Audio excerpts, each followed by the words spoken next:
Movie start होते ही हमें दिखाया जाता है कि कुछ अजीबोगरीब किस्म के लोग एक लड़की पर रिचुअल कर रहे होते हैं और वो कोई आम रिचुअल नहीं बल्कि डिमोनिक रिचुअल परफॉर्म कर रहे होते हैं। इसी दौरान ये लोग अपना गला काट कर अपनी ये जान ले लेते हैं। अपनी जिंदगी को सेक्रीफाइस करने के पीछे इनका मोटिव उस शैतान को पावरफुल बनाना होता है जिसको ये मानते हैं। फिर हमें दोबारा वो लड़की दिखाई जाती है जिस पर रिचुअल परफॉर्म हो रहा था। तब वो सो रही होती है और एक बुरे ख्वाब से उसकी आंख खुल जाती है और वो उठकर बैठ जाती है। हालांकि अब तक उस वाक़ये को 5 साल हो चुके थे, लेकिन अभी तक वो उसके शौक से बाहर नहीं आ रही और यही वजह थी कि अक्सर उसे बुरे बुरे ख्वाब आया करते थे। इस लड़के का नाम ग्लोरिया होता है जो अपनी मदर रुथ के साथ रहती है। ग्लोरिया की गर्लफ्रेंड जॉन भी होती है। हालांकि ग्लोरिया की मदर उसके इस रिलेशन से खुश नहीं थी, लेकिन फिर भी ग्लोरिया और जॉन एक दूसरे के काफी क्लोज थी। फिर हमें दिखाया जाता है कि ग्लोरिया जॉन के साथ थेरेपी सेशन अटेंड कर रही होती है और वहाँ पर जब ये एक औरत अपने ऊपर किए गए अपने हस्बैंड के जुल्म को बता रही होती है, तब जॉन उसे कहती है कि हर बात को गॉड पर नहीं छोड़ा जाता और तुम्हें अपने हस्बैंड पर वही जुल्म करना चाहिए और अपना रिवेंज लेना चाहिए। जॉन जो कि नेचर से काफी अग्रेसिव होती है और अपने गुस्से का इजहार करती है। ग्लोरिया और जॉन बेड पर लेटे होते हैं और जॉन उसे उसकी आने वाली एनिवर्सरी का एक नेकलेस गिफ्ट करती है और जॉन ग्लोरिया को उसके घर के पास छोड़कर वापस चली जाती है। तभी वहाँ पर ग्लोरिया को एक आदमी किडनैप कर लेता है और जब ग्लोरिया को होश आता है तब वो देखती है कि उसकी वैन में वो जंजीरों से बंधी हुई है। ग्लोरिया किसी तरह अपने मोबाइल की तरफ बढ़ती है और अपनी मदर को कॉल करती है। इसी दौरान वो किडनैपर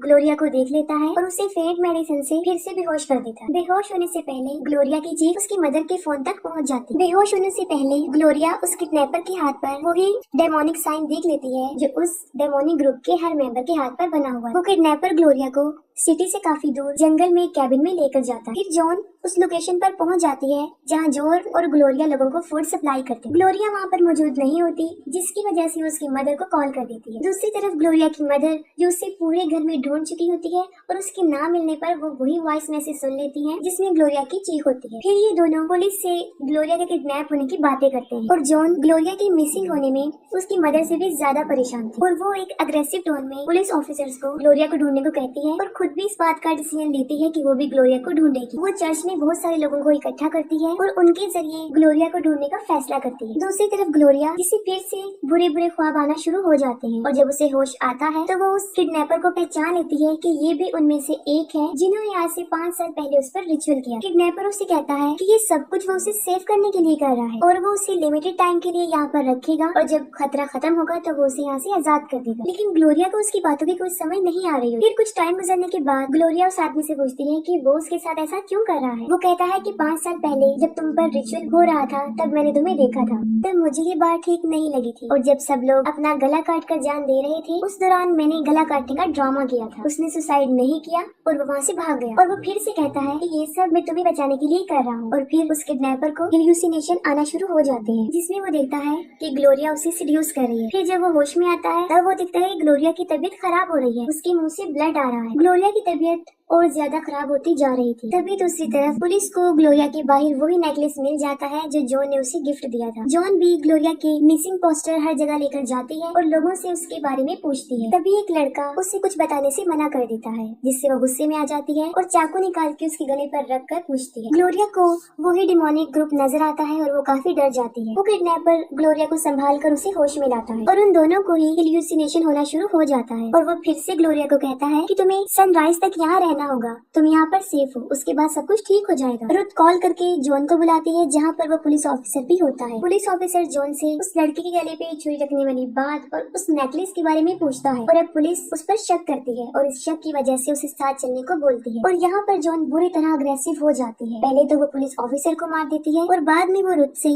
ग्लोरिया के बारे में पूछकर उसे भी मार डालती है। वहाँ ग्लोरिया की हालत बुरी से बुरी होती जा रही थी और वो किडनैपर से उसका नाम पूछती है। तब वो कहता है कि मेरा नाम थॉमस है और वो पूछती है कि उसके साथ ये क्या हो रहा है। वो कहता है कि 5 साल पहले तुम्हें किडनैप करके जो रिचुअल तुम पर किया गया था वो शैतान गॉड एबिडन को इस दुनिया में लाने के लिए किया गया था और वो रिचुअल लोकस मून की रात को किया जाता है और आज भी लोकस मून की ही रात है। आज रात फिर से रिचुअल होगा और एबिडन को इस दुनिया में लेकर आया जाएगा और इस मकसद को सामने रखते हुए उन लोगों ने ग्लोरिया को अपना सोर्स बनाया है। जिस पर वो कहती है कि वहाँ पर तो सब लोगों ने अपनी जान दे दी थी, जिस पर वो कहता है कि सबने अपनी जान नहीं दी। और जॉन जो अभी तक ग्लोरिया को सर्च करने के लिए लोगों को इंजिस्ट कर रही होती है है। फिर जॉन अपने घर में एक सीक्रेट प्लेस में जाती है जहाँ उस शैतान एबिडोन की डमी होती है और शैतान एबिडोन से माफी मांगती है कि ग्लोरिया उससे गुम हो चुकी है और इस बात के लिए वो खुद को पनिश करती है। और यहाँ पर एक बड़ा राज खुलता है, वो ये है कि जॉन वे उस शैतानी ग्रुप की मेंबर थी और वो ग्लोरिया से प्यार नहीं करती थी, बल्कि वो लोकस्ट मून जो कि आज की रात थी उस रिचुअल में शामिल होकर ग्लोरिया को अपना सोर्स बना के उस शैतान को दुनिया में लाना चाहती थी।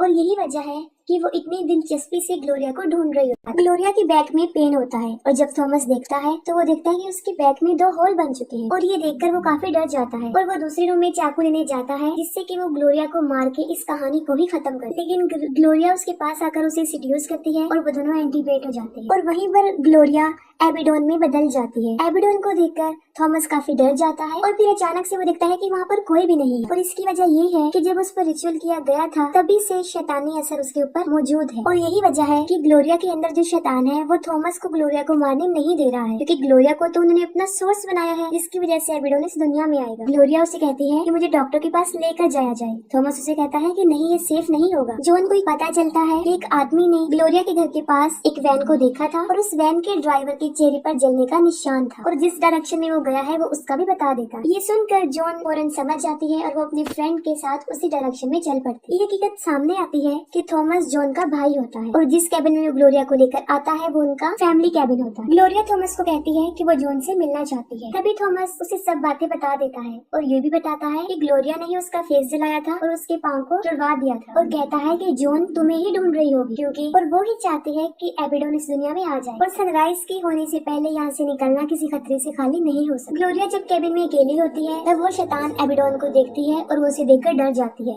वो वहाँ से भागती है और आकर थॉमस को बताती है। थॉमस वापस उसे कैबिन में लाता है और वो देखता है कि ग्लोरिया के बाल झड़ते जा रहे हैं और उसके बैक में जो 2 होल बने थे वहाँ से भी विंग्स बाहर आ रही है और वो फौरन समझ जाता है कि उसके अंदर जो शैतान डाला गया था अब वो बाहर आ रहा है। यहाँ पर थॉमस ग्लोरिया को मारने का फैसला करता है लेकिन उसकी इतनी बुरी हालत देखकर वो उसे गोली नहीं मार पा रहा होता। तभी ग्लोरिया के अंदर जो शैतान था वो उसे बोलता है कि जब मेरा रीबॉर्न होगा तो सबसे पहले मैं तुम्हारी ही सोल लूंगा। ये कहकर वो शैतान थॉमस पर हैवी हो जाता है और उसे उसके जलने की विजन दिखाकर काफी डराता है। थॉमस काफी डर जाता है और कैबिन से बाहर भाग जाता है। दूसरी तरफ जॉन थॉमस की वैन के पास पहुंचती है और थॉमस की वैन के अंदर ग्लोरिया के फोन को देखकर कंफर्म कर लेती है कि वो पहुंच गई है। तब वो उस फ्रेंड को भी मार देती है और जब जॉन थॉमस को देखती है तब वो उस पर अटैक कर देती है जिससे वो बेहोश हो जाता है। फिर वो ग्लोरिया के पास आती है और अपना रिचुअल स्टार्ट कर देती है। ग्लोरिया की हालत काफी बुरी हो चुकी थी और थॉमस को भी होश आ जाता है। थॉमस जॉन को काफी समझाने की कोशिश करता है लेकिन वो उसकी एक भी नहीं सुनती और वो जवाब देती है कि मैं इस बात को फील कर सकती हूँ कि उसका शैतान एबिडोन इस दुनिया में आ रहा है और वो अपने शैतानी वर्ड्स बोलना शुरू कर देती है जिससे